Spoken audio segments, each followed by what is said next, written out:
లేదు. ఒక నిరుద్యోగులం అన్న మేము అడుగుకుంటున్నాం. ఈ రోజు మేము మీ మీద పోరాటాలు చేయట్లేదు, రాజకీయం కోసం కదా. మాకు ఏ బలం వద్దు. మాకు ఖచ్చితంగా డిఎస్సీ 45 రోజులతో కూడా వాయిదా వేయాలి ఖచ్చితంగా. అదేవిధంగా గ్రూప్స్ ఏమంటాం వాటిని కూడా పరిష్కరించాలి. అదేవిధంగా ఖచ్చితంగా మాకు ఉన్నటువంటి షెడ్యూల్ ని మళ్ళీ రీషెడ్యూల్ చేసి 45 డేస్ వాయిదా ఇవ్వాలి. ఖచ్చితంగా మీరు ప్రకటించినటువంటి మెగా డిఎస్ పోస్టులు కూడా కంపల్సరీ ఇందులోనే కలపాలి. గత 10 ఏళ్లకెళ్ళి మేము లైఫ్ లో కోల్పోయినాం సార్. మళ్ళీ కోల్పోయే శక్తి మాకు లేదు సార్. చావు తప్ప మాకేం పరిష్కారం కనపడదు. అందరూ మమ్మల్ని వాడుకుంటారు సార్. ఎందుకంటే మా దగ్గర ఏముంది మేము చదువుకున్నాం, బస్ యాత్ర చేసి మీరు తెలంగాణ రాష్ట్ర ప్రభుత్వాన్ని మార్చడం మాకేం తెలుసు సార్. పాపం మేము వేసింది ఒక ఓటే సార్. ఈ రోజు అంబేద్కర్ ఉంటే సిగ్గుపడుతుండే, ఎందుకంటే 18 ఏళ్ళకి ఓటాకి ఇచ్చిండు. ఎందుకంటే కనీసం వాళ్ళకి తెలుసు ఏం మాట్లాడుకోలేదు, వాళ్ళు ఏం చేయాలి, ఏ ప్రభుత్వాన్ని కావాలని.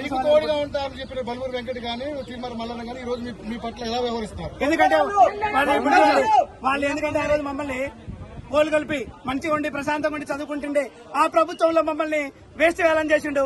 ఈ ప్రభుత్వంలో కూడా మళ్ళీ మమ్మల్ని వేస్ట్ కాలని చేస్తుండు. ఎందుకంటే ప్రతి ఒక్క రాజకీయం కోసం వాడుకోవడానికి అసలు మేము ఉండదు. అంటే నిరుద్యోగులు అంటేనే మోసపోవాలా, ఎప్పటికీ మోసపోవాలా. ఇంకోటి అసెంబ్లీలో చెప్పినట్టు కానీ ఈ రేవంత్ అన్న ప్రకటించిన విషయాన్ని మేము అడుగుతున్నాం సార్. ఈ రోజు మాకు బల్మూరు వెంకటన్నతో కానీ మల్లన్న గారితో కానీ రియాసత్ మాకెవరు తెలియదు, మాకు ఒకరే తెలుసు, రేవంత్ అనే తెలుసు. ఎందుకంటే మాకు చెప్పిండు నిరుద్యోగులకు వెళ్ళి మా ప్రభుత్వం ఏర్పడింది అని.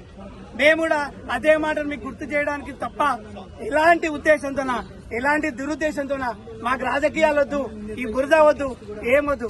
మా బతుకులు మేము బతుకుతాం సార్. బతకలేక తినలేక అర్ధాకలితో అర్ధ నిద్రతో కుటుంబాలకు వెళ్లి మెడలు పట్టుకుని బయటికి గింటేసి ఈరోజు ఒకటేనా ఇంకోటి ప్రతిపక్షం అనేది మా వెనకాల ఉంది అని చెప్పేసి మేము ఎప్పుడు కానీ చేయలేదు. మేము అప్పుడు ప్రతిపక్షం ఏదో చెప్తే పొయ్యి ఏమంటాము, అప్పుడు కాంగ్రెస్ వాళ్ళు చెప్తే టీఆర్ఎస్ కూలగొట్టలే మేము.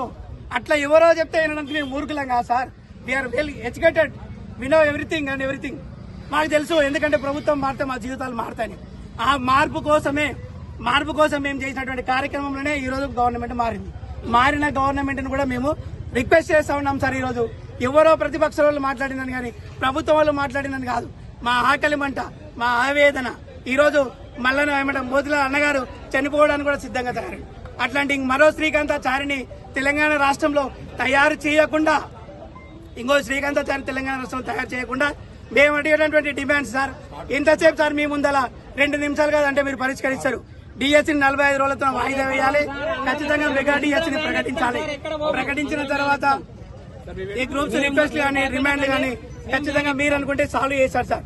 ఎగ్జామ్ కు ఇంకోటి ఒకరు అడిగిన మిత్రులు పోస్ట్ పోన్ మీకు ఎందుకని సార్, మీరు పోస్ట్ పోన్ లేనప్పుడు ఎప్పుడో వచ్చిన నోటిఫికేషన్ ఆన్లైన్ లో తాత్కాలికంగా ఎందుకు పెట్టింది సార్? తాత్కాలికంగా ఎందుకు సార్ మా బతుకులు చంపుతారు మీరు? ఆ తాత్కాలికంగా ఎందుకు పెడుతున్నారు మీరు?